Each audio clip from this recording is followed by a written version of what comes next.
కడప నగరపాలక సంస్థలు చెత్త పన్ను వసూళ్లలో అవినీతిపై విచారణ చేపట్టాలని ఎమ్మెల్యే ప్రభుత్వ విప్ మాధవిరెడ్డి స్వయంగా జిల్లా కలెక్టర్ డాక్టర్ శ్రీధర్కు లేఖ రాశారని టీడీపీ పోలిట్ బ్యూరో సభ్యులు శ్రీనివాసరెడ్డి తెలిపారు.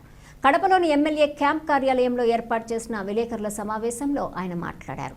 జాయింట్ కలెక్టర్ ఆధ్వర్యంలో విచారణ కమిటీ వేసి అవినీతికి పాల్పడిన వారిపై చర్యలు తీసుకోవాలని కోరినట్లు వెల్లడించారు. వైసీపీ ప్రజాప్రతినిధులు అవినీతికి పాల్పడటం, అధికారులను బలి చేయడం పరిపాటిగా మారిందని విమర్శించారు. 5 సంవత్సరాల్లో వైఎస్ఆర్ కాంగ్రెస్ ప్రభుత్వం ప్రజల నుంచి చెత్త పన్ను పేరుతో ప్రజలను లూటీ చేసింది. ఏదైతే తెలుగుదేశం ప్రభుత్వం వచ్చిన తర్వాత చెత్త మీద వేసిన చెత్త పన్నును తీసివేస్తామని చెప్పి ముఖ్యమంత్రి గారు ఎన్నికల హామీగా చెప్పారో దాన్ని స్పష్టంగా అమలు జరుగుతూ ఉంది ఈ ప్రభుత్వం వచ్చిన తర్వాత.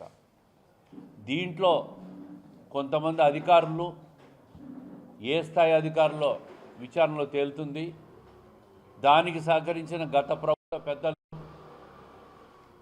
వాళ్ళందరి మీద పూర్తి స్థాయిలో విచారణ చేయాలని చెప్పి డిమాండ్ చేస్తూ ఉన్నాం. ఏదైతే గతంలో చెత్తలో టార్గెట్స్ ఉన్నాయో దాంట్లో చిన్న ఉదాహరణ, గత ప్రభుత్వంలో అవినీతికి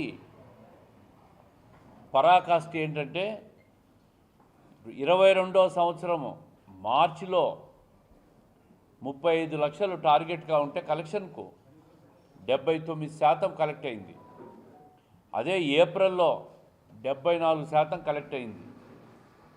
అదే సంవత్సరం 22 మేలో 70% కలెక్ట్ అయింది.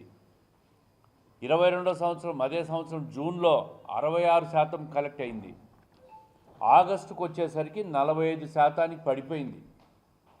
23వ సంవత్సరం విషయానికి వస్తే మేలో 33% పడిపోయింది, జూన్లో 27% పడిపోయింది, జూలైలో 30% పడిపోయింది, ఆగస్టులో 24% పడిపోయింది. అంటే మే 22లో మార్చి నుంచి ఆగస్టు వరకు చూస్తే 65-70% కలెక్షన్ శాతం పడిపోయింది టార్గెటెడ్ అగెనిస్ట్గా. 23వ సంవత్సరానికి వస్తే కేవలం 30% పడిపోయింది. దీనికి ఎవరు బాధ్యులు? ఈ సంవత్సర కాలంలో చెత్త మీద చెత్త పన్ను లేదు. ఈ ప్రభుత్వం వచ్చిన తర్వాత ఏదైతే అవినీతికి అలవాటు పడ్డారో, కక్కుర్తికి అలవాటు పడినారో దానికి ప్రజాప్రతినిధులు గత ప్రభుత్వంలో పెద్ద ప్రజాప్రతినిధులు గత ప్రభుత్వంలో ఉన్న వాళ్ళు సహకరించినారో అదే అలవాటుగా మారి ఈ ప్రభుత్వంలో కూడా ఇదే అవినీతిని కొనసాగించే ప్రయత్నం చేసినారు. చిన్న ఉదాహరణ, 2023లో క్లాప్ ఆటోలు కలెక్షన్ టార్గెట్కి అగెనిస్ట్గా చెత్త పన్ను కలెక్ట్ చేసేటప్పుడు టార్గెట్కి అగెనిస్ట్గా 30% పడిపోయిందంటే ఈ 70% ఎవడు తిన్నాడు 2023 సంవత్సరంలో నేను అడుగుతా ఉన్నా. అధికారుల ప్రోద్బలంతో మరి అప్పుడు ప్రభుత్వ పెద్దలు తిన్నారా? సమాధానం చెప్పాలా. అందుకే ఈరోజు ఉదయం జిల్లా కలెక్టర్ గారితో కూడా ఎమ్మెల్యే గారు మాట్లాడినారు. తన లేఖ కూడా పంపిస్తూ ఉన్నారు. ఇప్పుడు కమిషనర్ గారితో మాట్లాడినారు. జాయింట్ కలెక్టర్ ఆధ్వర్యంలో ఒక ఎంక్వైరీ కమిటీని వేసి కార్పొరేషన్లో ఎంత పెద్దలున్నా దానికి సహకరించిన మాజీ ప్రజాప్రతినిధులు ఉన్నా, ఎంత పెద్దవాళ్ళున్నా అవినీతికి పాల్పడిన వాళ్ళ మీద క్రిమినల్ కేసులు బుక్ చేసి చర్యలు తీసుకోవాలని చెప్పి జాయింట్ కలెక్టర్ ఆధ్వర్యంలో కమిటీని ఏర్పాటు చేయాలని చెప్పి ఎమ్మెల్యే గారు ఇప్పటికే కలెక్టర్ను కోరినారు. ఖచ్చితంగా కలెక్టర్ గారు కూడా ఎంక్వైరీ చేస్తామని చెప్పినారు. దీని మీద పూర్తి చర్యలు తీసుకోవాలని చెప్పి కోరుతూ ఉంటాం. అవినీతికి పాల్పడి అధికారులను బలి చేయడం గత ప్రభుత్వంలో ఆనవాయితీగా మారిపోయింది. చూస్తాం పెద్ద కుంభకోణాలు ముఖ్యమంత్రి స్థాయి నుంచి ఐఏఎస్ అధికారుల నుంచి కింద స్థాయి అధికారులను కూడా వాళ్ళ అవినీతికి బలి చేసి వాడుకుంటూ ఉన్నారు.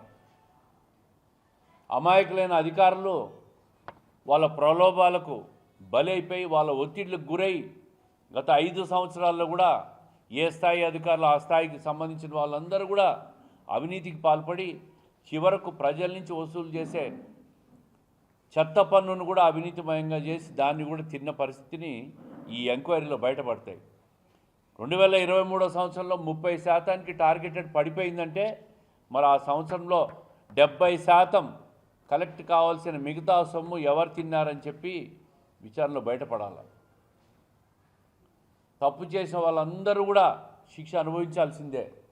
వీళ్ళు కూడా ఈరోజు పాత మాజీ ప్రజాప్రతినిధులు చూస్తూ ఉన్నాం, గత ప్రభుత్వంలో పెద్దలు వాళ్ళు కూడా అవినీతికి గురించి మాట్లాడే పెద్దలు అయిపోయినారు. చేసింది మీరు, చేయించింది మీరు, బలి చేస్తూ ఉండేది అధికారులను.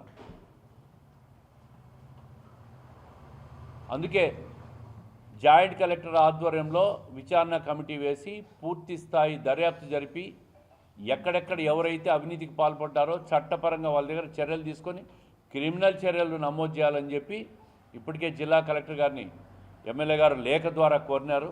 ఖచ్చితంగా చర్యలు ఉంటాయి. దీని మీద పూర్తిస్థాయి విచారణ జరగాలని చెప్పి జిల్లా కలెక్టర్ కూడా మేము కోరుతా ఉన్నాం.